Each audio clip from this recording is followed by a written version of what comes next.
Good morning বন্ধুরা, সবাই কেমন আছো? আশা করছি সবাই ভালো আছো, সুস্থ আছো। তো গরিবের মা লাইফস্টাইল চ্যানেলে তোমাদের আবার একবার স্বাগতম জানিয়ে নতুন একটা ব্লগ নিয়ে তোমাদের সামনে চলে এলাম। তো বন্ধুরা দেখো, আমি রুটি করছি, কারণ আমাদের চাল বাড়ন্ত হয়ে গেছে, চাল নেই ঘরে, সেই জন্য আমি রুটি করছি। জানি না কখন চাল আনবো, টাকা পয়সাও সেরকম হাতে নেই, অল্প কিছু পড়ে আছে, কারণ সেই টাকা দিয়ে এই গোটা মাসটা চালাতে হবে। তো সেইটাই চিন্তা ভাবনা করছি যে কী দিয়ে কী করবো, কারণ এখন চাল শেষ হয়ে গেছে, দুদিন পরে গ্যাসটাও শেষ হয়ে যাবে, গ্যাসটাও অনেক দিন হয়ে গেল। আমি তো 2 কিলো করে গ্যাস ঢোকাই, টাকার জন্য, টাকা থাকে না সেই জন্য।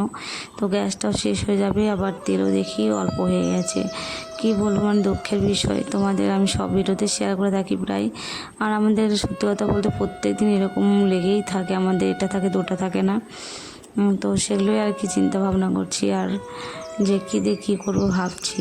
পরিস্থিতি যদি এতটা কঠিন হয় বা এরকম চলতে থাকে, তাহলে কী করে আমরা বেঁচে থাকবো বলো? আর কী করে ছেলে মেয়ে দুটাকে আমি মানুষ করবো, ওদের মুখে অন্ন তুলে দেবো? কারণ ছেলে মেয়ে দুটো যে কবে বড় হবে, তারপরে আমাদের পরিস্থিতি জানি না ভালো হবে কি না, না সারা জীবন এরকমই থাকবে, বুঝতে পারছি না। খুব কষ্ট হয়। তো আজকে চাল নেই দেখে আমি আটা নিয়ে এসেছিলাম, এর আগে এনে রেখেছিলাম, এই চালটা না থাকলে রুটিটা করে দিতে পারবো ওদেরকে।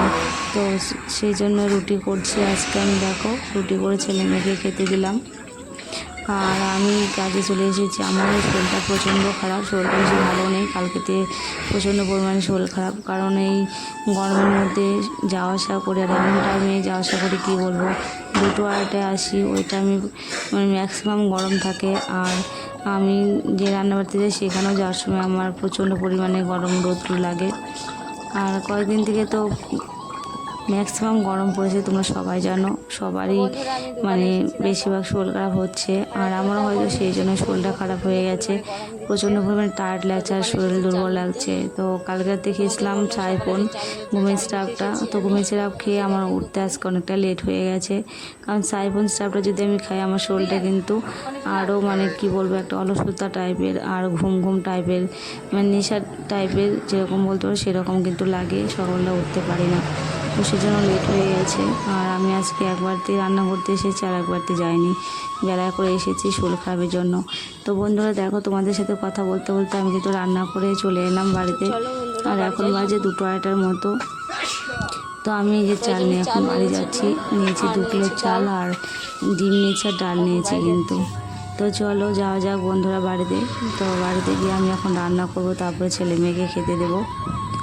তো বাড়িতে যাই, চলো তোমরা ব্লগটি দেখতে থাকো। আর আমার ব্লগটি যদি ভালো লাগে বন্ধুরা, সাবস্ক্রাইব করে প্লিজ আমার পাশে দেখো।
তো আমি এখন রান্নাটা বসিয়ে দিচ্ছি, কারণ আজকে একটু লেট করলাম না, একটু রেস্টও নিলাম না, কারণ অন্য দিন আমি বাড়িতে এসে একটু রেস্ট নিই, তারপরে কাজকর্ম করি।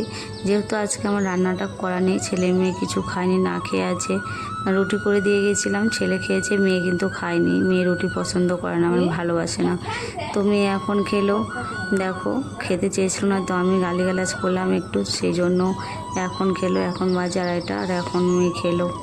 আর সকাল থেকেই না খেয়েছিল। কী বলবো, আর আমার ভীষণ কষ্ট লাগছিল, কিন্তু কিছু তো করার নেই বলো বন্ধুরা, মানে পরিস্থিতি যেরকম সেরকম তো আমাদের চলতে তো হবে। আর আমি এখন বসে দিচ্ছি রান্না, তো সেই জন্য আমি আর দেরি করলাম না, একটু রেস্টও নিলাম না, সোজাই ভাতটা বসিয়ে দিচ্ছি। দেরি না করে, যেহেতু আমি যত তাড়াতাড়ি রান্না করতে পারবো তত তাড়াতাড়ি ওরা খেতে পারবে, সেই চিন্তা ভাবনা করে কিন্তু আমি একটু দেরি করলাম না, সোজা রান্নাটা করতে গেলাম। তো আমি রান্নাটা করি বন্ধুরা, তোমরা তাতে আমার ব্লগটি দেখো।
আর এখানে দেখো আমার মেয়ে একটু পাঁপড় ভেজে নিচ্ছে, কারণ মেয়ে ভাজা ভোজাটা একটু বেশি ভালোবাসে। ও আমার মেয়ে না, শুধু ছেলে মেয়ে দুজনেই, যদি ডাল হয় বা একটু নিরামিষ কিছু হয়, ভাজা হলে ওদের খাওয়া হয়ে যায়, মানে অতটা ঝামেলা নেই। মাছ মাংস তো আমি সেরকম আনি না, তো সেই জন্য ওদের জন্য আমি পাঁপড়টা এনে রাখি। তো মেয়ে একটু পাঁপড় ভেজে নিল, বললো মা একটু পাঁপড় ভাজো, তো আমি ওদেরকে একটু পাঁপড় ভেজে দিলাম। আর আমাদের দেখো আদা থেতো করার মতো কিছু নেই, সেই জন্য কিন্তু আমি হাত দিয়ে আদাগুলো একটু মানে থেতো করে নিচ্ছিলাম। থেতো হয়নি, কিন্তু তাও একটু হয়েছে, ওটা দিয়ে আমি সম্বারটা দিলাম। আমাদের শিলনোড়া নেই সেই জন্য। আর আমি রান্নাটা কমপ্লিট হয়ে গেছে, এখন মেয়েকে আমি খেতে দিচ্ছি। মেয়ে বলছে আমার খুব খিদা পেয়েছে মা, পেট ব্যথা করছে, তো মেয়েকে আমি খেতে দিয়ে নিলাম। তো আজকের মতো ব্লগটি এখানে শেষ করব বন্ধুরা, সবাই ভালো থাকবেন, সুস্থ থাকবেন। আর আমার চ্যানেলটি যদি ভালো লাগে অবশ্যই সাবস্ক্রাইব